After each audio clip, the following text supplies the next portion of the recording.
guys, welcome back to my YouTube channel, and if you're new here, welcome to my channel. My name is Brianna Hightower. In today's video, I'm going to be doing a get to know me Q&A. I have a lot of new subscribers on here, which thank you so much for subscribing. And then so over on my Instagram, which if you don't follow me there, I will put my handle right down below. Definitely follow me over there. I'm very active on Instagram, between like posting, talking on my stories, engaging.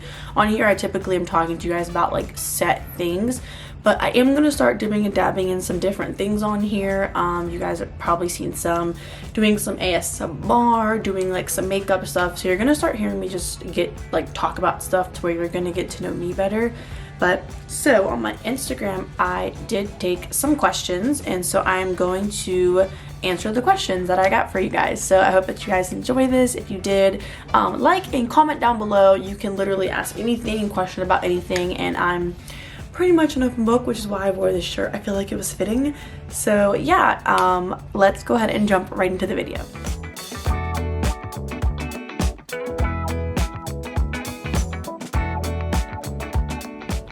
Alright, so gonna go through just like some funny ones first. The first one was, when are you coming to see me? Girl, I need, traveling is like on hold right now, but I definitely want to travel and go see things. With COVID, obviously, like traveling hasn't really been happening, but hopefully soon I can travel, and maybe where you are will be on my list. We will see. Okay, so the next one, who are your best friends? Oh gosh. Okay, so I would say like my best friend, I have a ton of acquaintances. I have a good amount of friends, and then I have a few best friends. Best friends, I would say, is Caitlin. Caitlin is like my longtime best friend. So Caitlin, if you're watching this, I love you. She is my best friend like since elementary school. I'm actually going for her bachelorette in a couple weeks, and then her wedding's in December. So Caitlin is like my longtime best friend. My husband's my best friend, so David. David is definitely like my absolute best friend, which I feel like makes things better in marriage. But David is definitely my best friend. And then I would definitely say Francesca was one of my first friends when I moved to Arizona. So Francesca's one of my best friends. And then I would say Kay is another one of my best friends. Definitely would consider her an absolute best friend. And then Paige, even though Paige just moved all the way across the country, Paige is definitely a best friend. But I do have some other really close friends that I consider, like my friend Amber is a really close friend of mine. And a couple others. But yeah, I would say that is pretty much those that I really go out of my way to like really make sure I make time for. I see them very frequently. So yeah, those would be my best friends, which I feel like something I didn't do for a long time. It's important to like distinguish like an acquaintance from a friend versus like a best friend. Like you gotta be picky and choosy who you choose. I'm very picky and choosy like now who I'm gonna make time for and surround myself around, because I just don't have the time with school and my own family now and kids. So yeah, that is who I'd say, and just take your time in picking those people for sure. Alright, so what has been your favorite family trip / activity? I feel like I have so many memories with DJ since we actually started like a family and everything, me, David, and DJ. But I don't really know if this is like a set memory or a trip or anything, but I would say my favorite thing so far was like the fall season with DJ. That's why I am so excited for fall this year. Just there was a lot to do, and we got to like really like, he just learned a lot. I got to see a lot between taking him to pumpkin patches and fairs, and it's just so interesting to watch him like grow and just explore the world, and I enjoy watching that. But yeah, the fall season with him was so much fun. Like I would say holidays is a good answer. Holidays with kids are so much fun, and it just like brings all of the joy back that you had as a kid. So I would say that's definitely my favorite like family activity and thing that we've done so far, would just be holidays in general. I know that's really broad, but that's my honest answer. Alright, I'm reading them off my phone. That's why I keep looking down at my phone. So, what other hobbies do you have that not a lot of people know about? That's a really good question. And I would say the best answer is I would honestly probably say ASMR. I mean, I talk about ASMR, but a lot of people don't know like how really into it I am. Like, so if you don't know what like ASMR is, it's basically like autosensory, I think it's autosensory meridian response, but basically it's like videos that people make on YouTube, and they're just so calming to me. I have specific ones that I like, but I started watching them while I was pregnant, and I am obsessed now. Like, I listen to at least 3 or 4 ASMR videos daily. Like, when I'm driving, I'm listening to ASMR. I just love them, which is why I want to start trying to like do them. I don't know if I'd be good at that. But yeah, ASMR is definitely one of my hidden little like hobbies that I like to listen to. I love to like learn about ASMR, learn about why it makes me feel so like warm and cuddly inside. But yeah, and then like Reiki, like I'm really into like crystals as of lately, and just learning about like the actual energy that like I have and like people around me have, and that has been like a really big hobby. And ASMR and like Reiki and like kind of like Reiki healing really blend together in its own little world, and so that's something I'm just really interested in and something I'm really into. That was a good question. So okay, next is going to be, how was it moving so far away from home so young? That is another really good question. I would say I had a lot of time to plan moving away. Like, it was something I knew I wanted to join the Air Force. I knew I wanted to do it, so I had a lot of time to kind of plan. But in the beginning, moving away like far like I did, I'm from Ohio and I moved to Arizona, and that's where I've been. It is going to be hard at first. Like, you just have to understand at first, you're going to miss your family. You're going to go through like trying to like learn where you are, learn people. And I will say like the military helped me with that, because everyone is like not from there, right? So you have a bunch of other like-minded people, but if you are not like doing the military route and you're just leaving home, you're gonna feel lonely at first, and like you need to like mentally prepare yourself for that. Like, mentally prepare for, it's gonna probably be a culture shock depending on where you're moving to. Like, I came from a super small town, and the person that asked this also is from like my town, so you're going to feel alone, you're going to feel really confused, and it's going to take you a while, like maybe even like a full year, to feel comfortable and meet people. But I say do it, put yourself out there. That would be like my biggest piece of advice, is put yourself out there, like engage, meet other people, network, because those are things that are going to help you and like help you find friends. But just know, like, when you first move there, it's going to be rough. You're going to miss people, and you're just going to feel like pretty alone. But you just have to remind yourself, like, you left and you moved because you wanted to try something new and you wanted to see more, and you're not going to do that without going through like a little bit of struggle in that time. So yeah, that would be my like best advice, and that's kind of how it was for me moving away from home. But I don't regret it.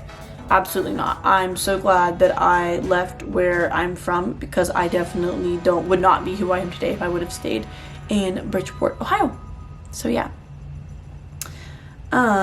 Okay, so my camera had multiple things happen. My camera had died, and then I finished the end of the video on my phone, and then the phone did not like take the volume, so I was sitting here talking for like 20 minutes answering these last 2 questions, and I don't know, my phone's been acting up. If anyone has an iPhone, does your volume just like ever not work when you're videotaping? Because that is what happened. So my volume did not work for the whole like last 20 minutes of the video. So here I am before work filming these last 2 questions, but they were really good questions, so I didn't want to leave them out.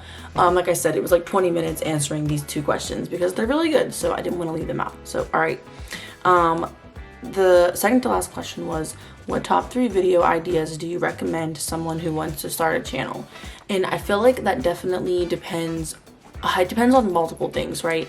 So it depends on what is your channel about. If you're looking at starting a channel, you need to ask yourself, like, okay, are you starting a channel like me that's just literally an everything channel? Like, it's just my daily life, vlogs, me doing reviews, all kinds, and now it's ASMR, like all kinds of videos. If my ASMR gets good enough, I might make a separate channel. I'm thinking about it. The thought of starting over like really scares me, because it's taken me this long just to get to like almost 800 subscribers. So yeah, and then you need to also ask yourself, like, yeah, are you gonna have a niche? Like, are all your videos gonna be about one specific thing, or are you just gonna be like an overall lifestyle channel? Those questions are important because, like me, my first 3 videos are I just literally started vlogging. Like I just started videotaping my day, videotaping my life, like reviewing products, reviewing clothes, and posting them on here. As to where if you have a niche, like let's use ASMR as an example, right? So ASMR videos, you want to plan out your videos so that you're not always doing the same thing. You're adding in new twists, you're doing different things, figuring out how you can make your videos better, right? So yeah, the biggest advice I would say is you want to ask yourself, like, what is your channel about, and then definitely go from there in terms of like how you should start making videos and what like top 3 specifically videos you could do. Things that are really popular that, you know, you could just catch on trends are like prank videos. People love to watch those. People do love to watch like clothing and different like company reviews. So if you're into like clothes or makeup, reviewing that kind of stuff. But the biggest thing is going to be like just finding a brand, finding your brand, what you want to be talking about or doing on your channel, and then just being yourself. Like, there's so many YouTubers and so many people doing like social media nowadays, because it really, you can make good money from it. It just definitely takes time, but you have to bring something different to the table than the next person is bringing, right? Without like losing yourself, if that makes sense, which is very hard to do. I get conflicted with that very often. So yeah, I know that was a broad answer, but that's just my honest answer, and I hope that that did help answer your question. Okay, and then the last question that I did get was, how do you stay so organized? I'm in the process of starting 2 businesses at once, and some days I feel like I'm just running around and winging it. Well, first, congratulations on starting up 2 different businesses. That is really huge, and that is very time consuming. The person that answered this question, I do know you, so I know a little bit about your life, and I will say, you know, everyone's daily tasks and how they handle stress are different, right? So like, you have 2 businesses and you have your life, right? And then me over here, like, I have like my full-time job, and then I have a child, which, you know, is time consuming, a husband, and then I do consider like what I do on social media a second like side job form of income, because it definitely does take time to do these things, right? And so I can relate to how you are feeling, and I just want to say that I am not like 100% organized. Again, the person who asked this question, she's known me like my whole life, but many of you have not. So I want to say I've always been, even like just my parents always said, I've always been pretty organized in terms of like getting stuff done. Now, organized in terms of, so I use the word organized loosely, because in my house I'm actually like not that organized. It's one of my goals when I move into my new house to like have a place for everything, have bins, and be organized and keep it organized. I want to like organize my closet, it's a hot mess, like my makeup vanity. So organized in terms of like my everyday life, I'm actually not. But now organized in terms of like planner, I guess that makes sense. Like I have so let's use YouTube for example. I have all my YouTube videos for the next clear through October 30th planned out. Now, am I always going to be able to stick to those exact dates I have, like film this, post this? No, because life happens. Like you know, you have stuff to do. And sometimes you just can't film that day, and sometimes you just can't upload that day, and that's okay. But it's the point of planning out so you can at least keep on track. So I have all my videos planned out. Literally for Instagram, I have literally my next 10 posts already edited, ready, and queued in draft form. So I can just click them and upload them with my caption, however I'm feeling that day. In terms of work, I'm really organized at work. Like at work, I just plan out everything for the next few weeks. And then same with DJ in terms of timing. I try to be organized because I don't want to like be late to everything, and I'm always late to a lot of things, and it's something I'm really trying to work on. So yeah, just an overall general life, how do I stay organized? You need to have a planner. Like my little planner thing is my life in terms of social media, and then on my phone, on my calendar, that's where like I have all of our appointments, all of that stuff literally planned out.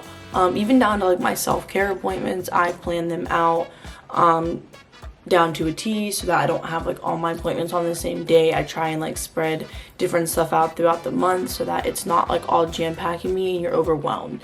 I think the biggest reason that like people feel unorganized, including myself, is because I will like overwhelm myself with like way too much stuff going on. I'll be tackling too many things, and then like I'll feel super stressed out and unorganized, and like no one works well.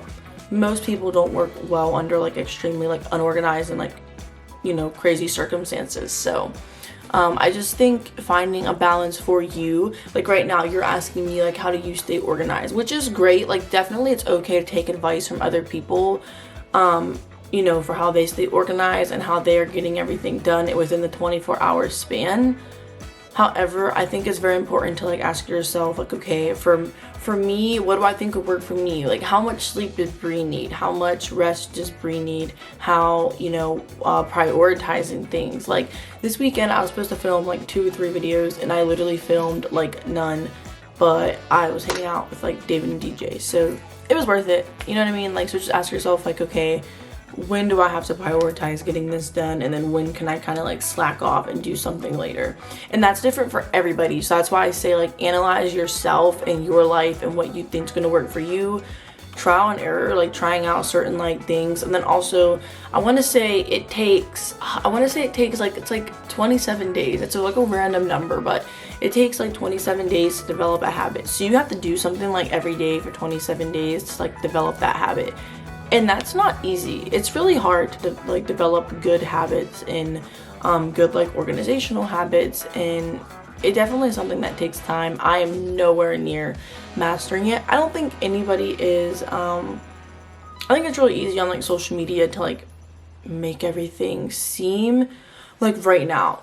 Like my room looks clean and, you know, nice, but it is not always like this. I typically clean up. Sometimes I will just like hide stuff over in the corners when I'm videoing so you can't see it. Like, you know what I mean? It's so easy to make yourself seem just like very organized and very put together, when really I truly believe we all are just like going through this life every day doing the best that we freaking can, because it's crazy, especially right now.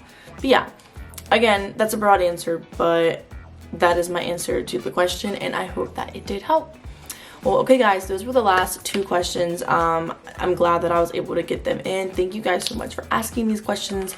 I'm gonna probably do these videos every like 6 months, because we are growing a lot on here, which is great, and then also over on my Instagram we are growing, so don't forget to go over there and check that out. I'm like active daily on my Instagram, so that is where I do ask these questions. And so yeah, like I said, I'll do them about every 6 months, so you guys can continue to learn, continue to, if you have things come up, ask me, and then I will answer them in these Q&A videos. So alright guys, thanks so much for watching, and I will see you guys in the next one.